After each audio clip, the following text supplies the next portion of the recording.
সৌদিতে তৈরি হচ্ছে বিশ্বের অন্যতম উঁচু জেদ্দা টাওয়ার। জেদ্দা টাওয়ার উচ্চতায় হবে 2 কিলোমিটার। ধারণা করা হচ্ছে উচ্চতায় জেদ্দা টাওয়ার ছাড়িয়ে যাবে দুবাইয়ের বুর্জ আল খলিফাকে। গালফ নিউজের খবরে বলা হয়েছে, সেই রেকর্ড ছুঁতে জেদ্দা টাওয়ার তৈরির কাজ দ্রুত গতিতে এগিয়ে চলছে।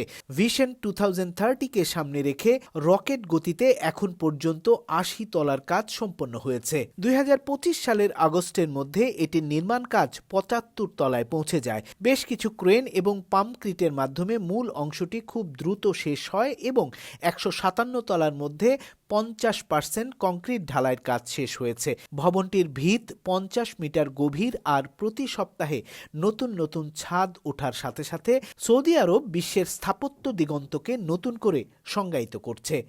বেশ কিছুদিন নির্মাণ কাজ বন্ধ থাকার পর এখন প্রতি 3-4 দিন অন্তর অন্তর একটি করে তলা যুক্ত হচ্ছে জেদ্দা টাওয়ারে। ধারণা করা হচ্ছে 2028 সালের মধ্যে এটির নির্মাণ কাজ শেষ হলে জেদ্দা টাওয়ার উচ্চতায় বুর্জ আল খলিফাকে ছাড়িয়ে যাবে।